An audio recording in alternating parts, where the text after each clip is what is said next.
Good evening, YouTube. Welcome back to the channel. Welcome back to another video. It has been a few days since I last posted anything. It's been busy. Have had back to school events, sports, sick kids, etc. But I'm glad to be back. I hope everyone is doing well. I think this should be an interesting little episode. We're going to talk about port security, which is a configuration that can be placed on layer 2 switch, maybe even layer 3 switch ports to manage access, specifically based on MAC address. So as usual, I'll configure a little lab and then a little topology, maybe is the better term. And then we'll kind of just talk about some of the basic configurations and some of the things you can do to have more control or less control over what devices connect to your switch in your enterprise network. So first things first, let's start with our switch. And then this time I'm going to actually use a hub. And the reason for that is because in my study of this material, I found that when I connected PCs directly to switch ports, for example, I connected to one switch port and then removed that connection and connected another PC to the same switch port, I don't think the switch in Packet Tracer, this emulation virtualization software, behaves the way it would in the wild. And if you are hearing this and hearing me say that, please let me know if you think that's incorrect. But that was my experience. Things did not work the way that I was expecting. And there could be a perfectly fine reason for that. But I read in some internet forums, if you use a hub, things behave normal. And I believe that is the case. What does a hub do? If you've studied anything, if you've studied CCNA related content, going back to the very beginning, this is one of the first things they talk about, or that I guess is discussed when you're talking about network devices. And the hub is kind of like, I guess, a dumb switch in that every frame it receives, no matter who from, it broadcasts out all of its ports. So it doesn't care, and again, please, if you hear this and I'm incorrect, but correct me if I'm wrong, it doesn't care what VLAN, it doesn't care really about anything. It just simply broadcasts out. I'm going to ask Google, will a hub broadcast all VLANs? Yeah, see, no, a hub does not broadcast all VLANs because a hub does not understand or manage VLANs. It simply repeats traffic to all ports. That's it. All right, so we're going to set this up, and I need a router. So a little bit about port security. Port security is basically going to say, okay, on this switch, on whatever port we choose, we want to configure it such that a MAC address, meaning a device of our choosing, is allowed to send frames to that interface. And if a different MAC address attempts to send frames to that interface, various things can occur. The interface can be shut down completely. We can just not, and therefore not allow any traffic through. We could configure it such that traffic from the unexpected MAC address is not allowed through, but the port doesn't shut down. It simply logs a message.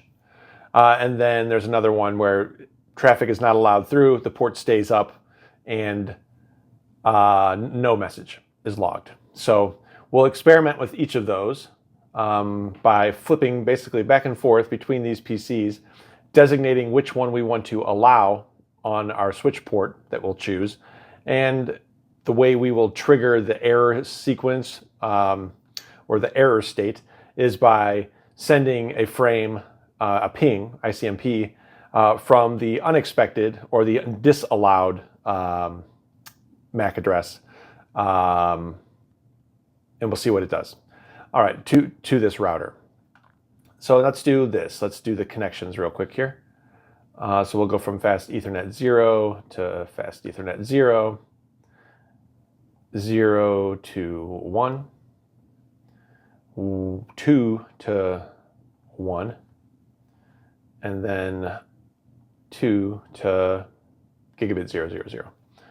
All right, now, first of all, let me take a little note, and we'll just put all of this in the 10.0.0.0/24 subnet. So everything's going to be on the same subnet. These will be, .1, .2, and this can be .254.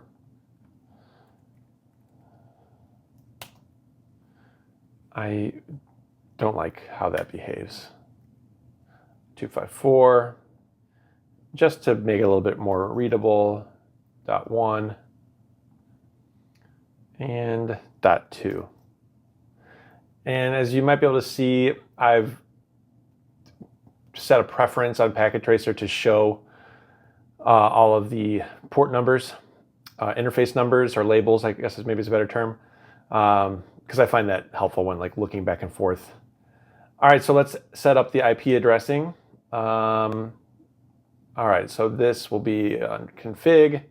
We'll go here first, and this will be 10.0.0.1. And this will be .255, 255.0, so that's a /24.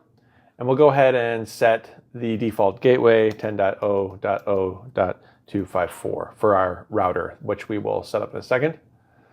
All right, so that's .1, .2, 10.0.0.254, and for fast Ethernet, 10.0.0.2 for a /24, so .0. All right, no IP address on the switch, no IP address on the hub. Now for the router, we're going to go, let's see, no. Move this up a little bit. EN conf T interface gigabit 0, 0, 0. IP address 10.0.0.254, and it's on a /24. And we'll say no shut. All right, and now just to make sure that we have good connectivity, we will ping from PC 0 to the router. So we'll say ping 10.0.0.254. And I feel like after ARP resolution happens, maybe after a couple attempts, it'll come back successfully. Let's just confirm that. All right, so that is happening. Successful pings back from the router through our hub. All right, now same thing here. Ping 10.0.0.254. All right, and that is successful. Okay, so now let's mess with this switch. All right, we've got Fast Ethernet 01 is the interface in question. So first things first, let's do conf T. We need to do this on the interface itself. The first thing to mention is that, let's just try it. I'm going to say switch port security. Now it's rejected because this needs to be an access port. So we need to, before we do anything, say switch port mode access. All right. And then switch port security. This will be good enough to do the defaults. Okay. So I want to talk first a bit about the violation modes. Port security violation, question mark. So we've got shutdown, which is the default mode, restrict, which is another mode, and protect. So shutdown, once we designate a MAC address that's allowed to be on this port, or perhaps we do it dynamically and we say, okay, the first MAC address that you receive, keep it allowed on the port, and when you receive another one, the port is going to be shut down into an error disabled state, which will allow no traffic through it until we disconnect the bad thing and shut down the port and re-enable it. But let's just go ahead and do the default mode, and we'll look at the configurations in a second. Or actually I can talk about them now. So we talked about violation. We talked about the maximum number of MAC addresses. So by default, only one MAC address can be learned. And I guess if you have more than one, there could be multiples that are allowed to be on that port. But by default, the shutdown violation mode is chosen, and the maximum number of addresses is simply one. So only one device can be connected. For the MAC address command here, you can statically assign the MAC address. So therefore, it's not like, oh, I'm listening and the first one I receive, the first source MAC address on the frame that I receive is the one that's going to stick. Actually, there is a way to statically assign them. And then aging. Aging is the sort of the timeout.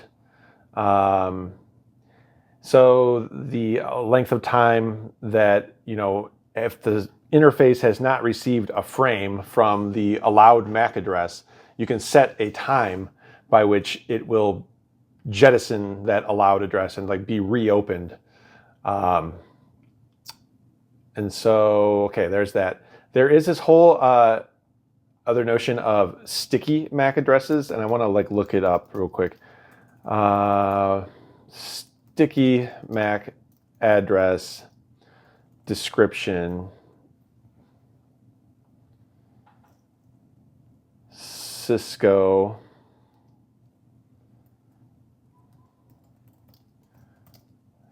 switch. And here's the AI response. A sticky MAC address is a layer 2 port security feature on a Cisco switch that dynamically learns a device's MAC address and saves it to the running configuration. This prevents the switch from losing the MAC address after a reboot, unlike a standard dynamic MAC address. All right, so to make a sticky MAC address permanent, you must save the running configuration. Okay, so sticky simply means, like we just discussed, it learns one dynamically, meaning the first one it sees, but then it writes that to the running config. And if you save the running config, if the switch reboots, you still have that sticky, so you don't have to add it again. So I just wanted to point that out. So let's go ahead and do the default port security configuration, which, as I said before, will be a violation mode of shutdown and a maximum secure address as 1, and the rest, all default. And because we aren't going to statically assign a MAC address that is allowed on this F01 interface, I believe whichever PC we ping from will be the one that stays allowed. So first things first, let's get out of this and just let's look at our configuration. So we say show port security. I'll do that real quick. And you can see that port security is configured on FA Fast Ethernet 01. We are allowing a maximum of 1 MAC address to connect.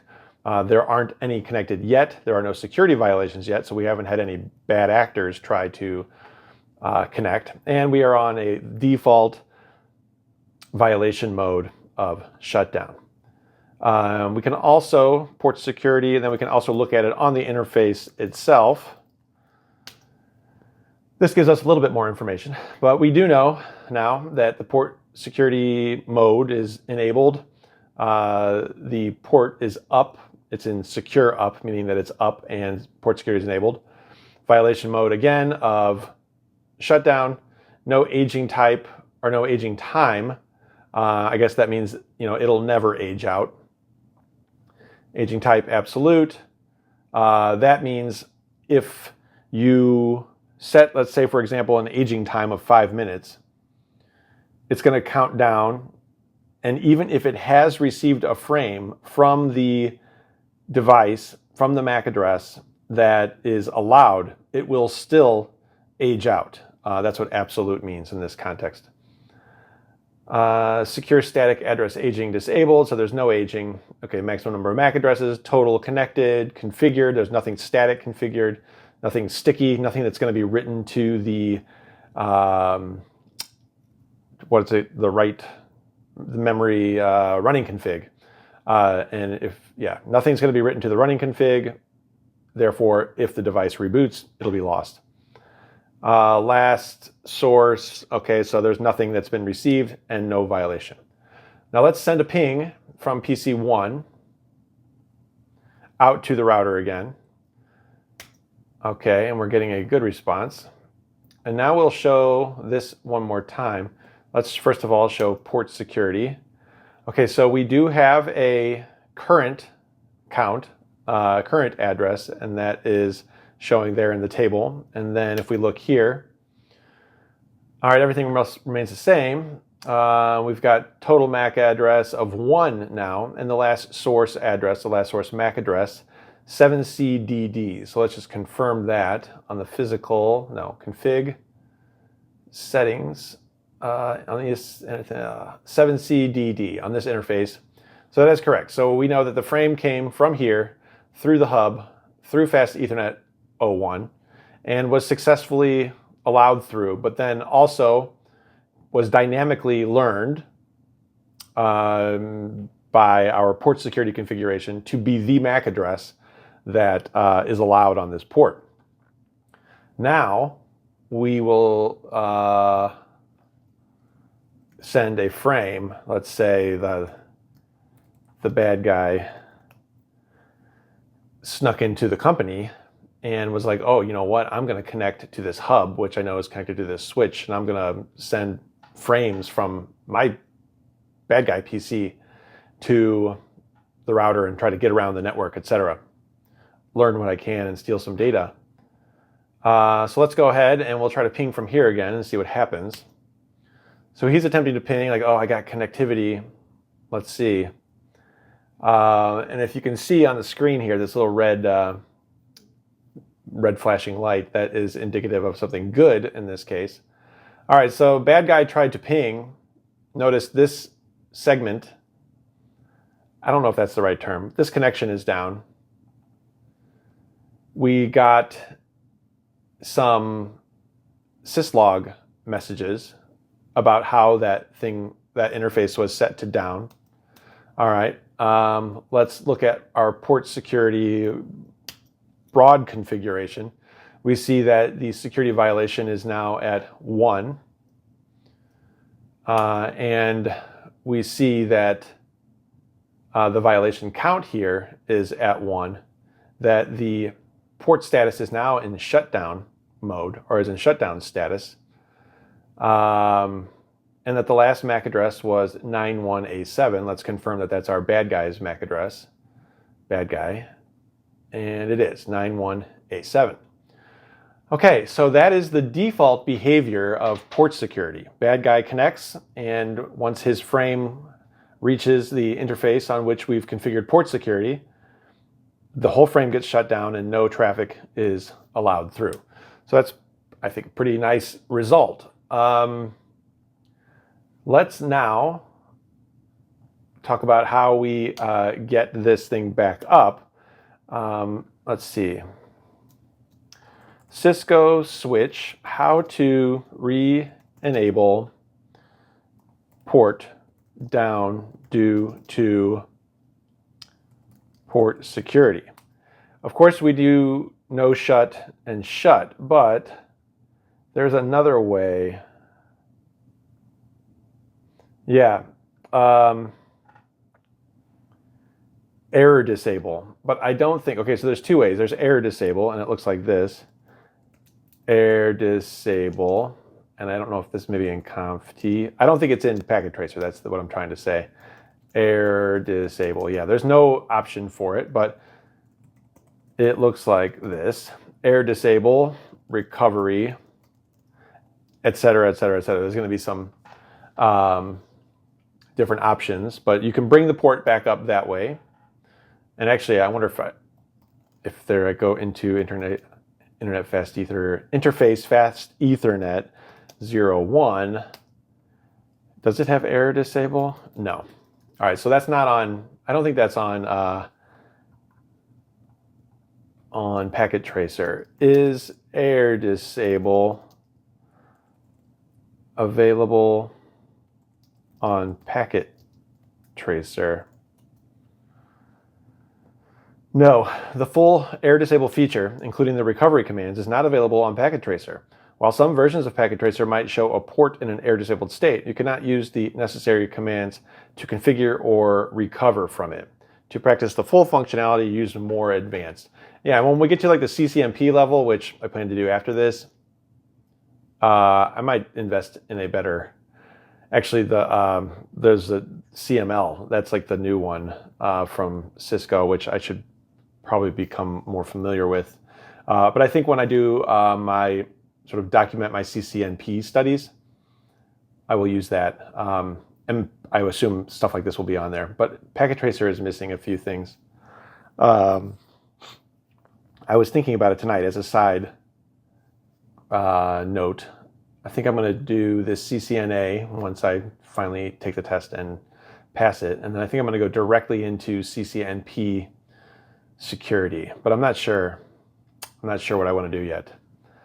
Still thinking about it. Let me know if anybody has any ideas or what you're working on or what your path might be. All right, so the interface, we are in interface configuration mode. We don't have error disable, so we're going to say shutdown. All right, and then we will say no shut. And that appears to have brought the switch back up. Now, if I go back here and I'm from the good guy switch or device, let's see if it allows me through. I might have to wait 30 seconds for it to fully come back up, but let's see. Request timed out, request timed out.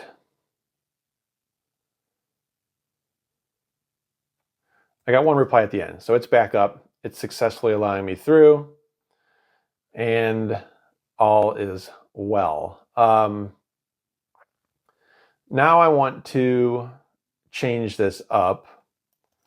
So let's see. No port security. Is it dash? What is it? Interface? Oh, no, wait. No, switch port security. I'm just going to turn it off. All right, and then I want to get back and see if it's off. So do show port dash security. There's nothing. So now I'm going to go back into the interface Fast Ethernet 01. And this time, let's do a different mode. Interface Fast Ethernet 01. I'm going to say switch port security, and we'll do the different violation modes. Violation mode restrict. All right, now, just to get the little rundown, how does port security violation mode restrict behave?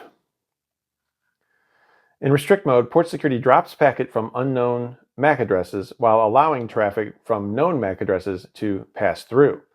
Unlike protect mode, a violation in restrict mode increments a violation counter and generates a syslog message, and an SNMP trap, but it does not shut down the port.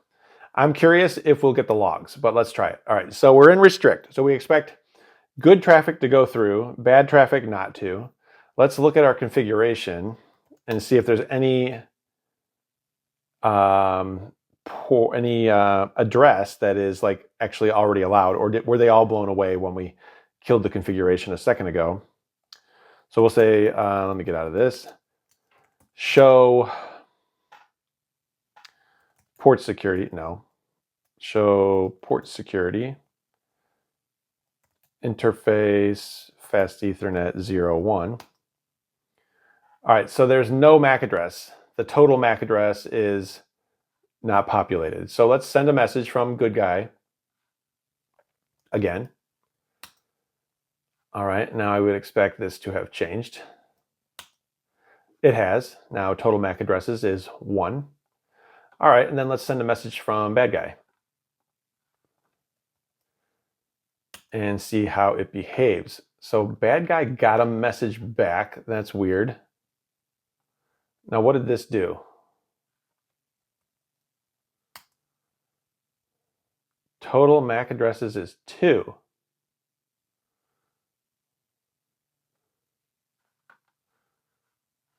Is that expected? How many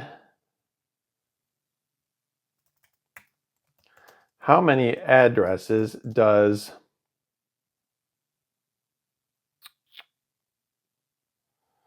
port security restrict mode allow? Port security restrict mode allows the number of MAC addresses you configure or learn up to a specific limit, which is switch port mode maximum. By default, the maximum is 1, but you can manually increase it. Okay, I thought the default was 1. Yeah, look, the maximum is 1. The total is now 2, and there's no security violation.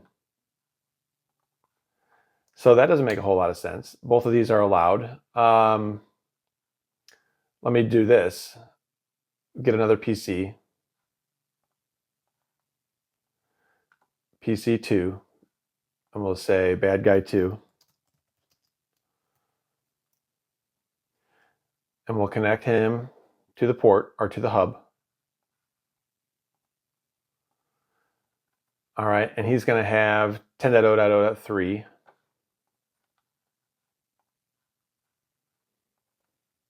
10.0.0.3, 255.255.255.0, 10.0.0.254. All right, so he's configured, and now let's try to send a message from him. Ping 10.0.0.254, and we'll see how the port. Okay, so that was successful, and we'll see what happens here. Fast Ethernet 01, and we're up to 3. Oh, because port security is disabled. Port security is disabled. That is interesting. Shoot.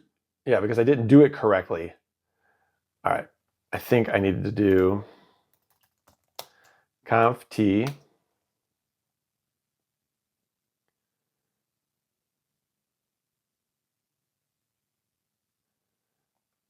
all right, let's see how I want to clear all these. I want to clear these. If I do clear, maybe I have to go back. Clear port security all. And if I do show port security interface, okay. Clear port security, dynamic. I guess I'm expecting it to have eliminated those, but I don't know. Maybe it's not. Maybe it won't, but they're actually removed. So let's see. Let's go back into the interface, conf t, interface fast Ethernet 01. All right, so now, first, I think we need to say switch port mode, no, switch port security, question mark, violation, restrict. Is it on?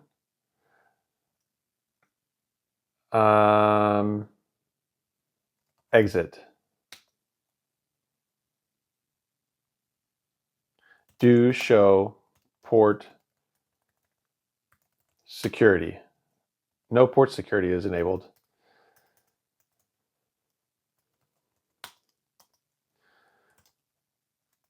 Show port security. Show port security interface fast Ethernet 01. It's still disabled.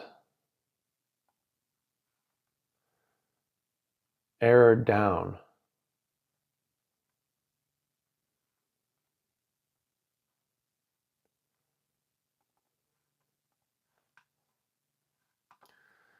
Let's see.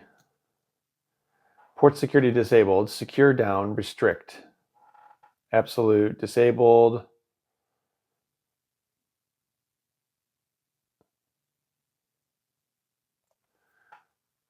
Maybe I need to bring it back up, but it seems up.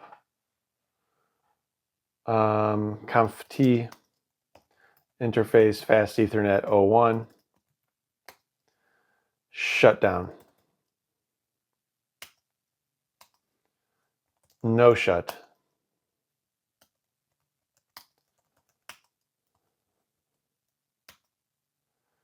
Port security is still disabled.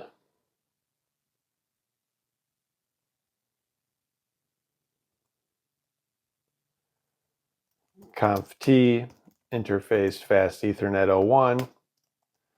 Switch port security.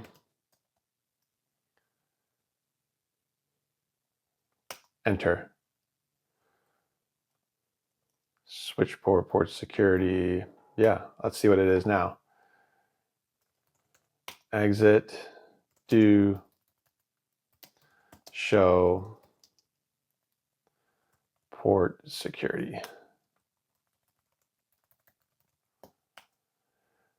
All right, it is on and it's in restrict. Okay, so that, all right. I think I was doing it wrong. So I think if you, just to make sure I understand, interface fast Ethernet 01, you can't say to turn, okay, basically to turn it on and off, this is it, right? So this is turning it on and off, switch port security. And then after you issue this command, then you go in and choose which one you want to have. Saying switch port security and then violation and then restrict does not turn it on. I think that's what we just learned. All right, so now it's on with restrict mode. And again, we expect this thing to learn the first address it sees. And then any other address, we expect a violation count to increase. We expect that traffic not to be allowed through, but we don't expect the port to go down. And we also expect a syslog message, which I'm curious if we will see. All right, so let me get out of that. And we're here. So let's send our first message from good guy. All right, that is successful. Now I don't expect a successful response for bad guy. And that looks to be the case. Now let's jump in here. I do not see a syslog message. So that is, I think I expected. And this is a way that I believe that Packet Tracer does not behave as it would in the wild. But regardless, conf T, no, yes, no, exit, show port security. So we've got a violation count of 4 from the 4 packets that were sent. Show port security, interface, fast Ethernet 01. And again, we are enabled, we're up, we're in restrict. So we're enabled and we are secure up, despite the fact that we have received a bad packet. But that packet, or sorry, that bad frame was not allowed through. The same thing with this. So good guy is the only guy allowed through to router 0 through fast Ethernet 01. Bad guy 1, bad guy 2 are not. Now this seems like a pretty useful thing. I'm trying to think of like how you would monitor this. You would definitely want to know when you've got security violations. So you would want to configure it, I think, for the switch to let you know via SNMP or some kind of trap or some kind of logging that you got security violations. However, I don't know if shutting down the whole port is the best option, because you still want to allow the traffic from good guy to make it through if his work is, business critical. But if bad guys connect, you would want them to not be allowed through, but you would want to know that they connected. I don't think I would configure this in a way that I had no idea that the bad guys were connecting. I would want to allow good traffic through, deny bad traffic, and also know that bad traffic was attempted without shutting everything down. And I think that's restrict. Protect mode is the final one. How does protect mode port security work? Protect mode for port security drops traffic from unauthorized MAC addresses once the limit is reached, but does not disable the port or generate any alerts, allowing the port to remain active. It silently discards packets from devices with unknown source MAC address, unlike restrict mode, which logs the violations, or shutdown mode, which disables the port. So there it is. Now here's a question. How would you choose, or what might influence your choice? So which port security violation modes are most resource intensive? Let's see.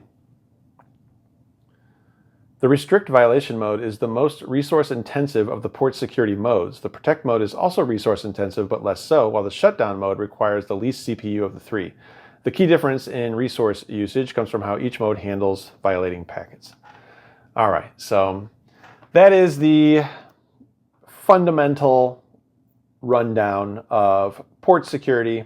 Again, in summary, we control either statically, specifically, or dynamically which device is allowed to connect to our interface. And we can then manipulate and control how long it's allowed to be connected before we flush it out. We can control what we do if we receive a frame from a device like that we don't expect, like from the bad guy laptop, etc. And so, yeah, this will be the first of a few security-related videos I think I'm going to do. But I think that's it. Thank you, everyone, for joining and for being here as usual. I will see you all on the next one. All right, have a good work week. Have a good night. Thank you, and see you guys later. Bye.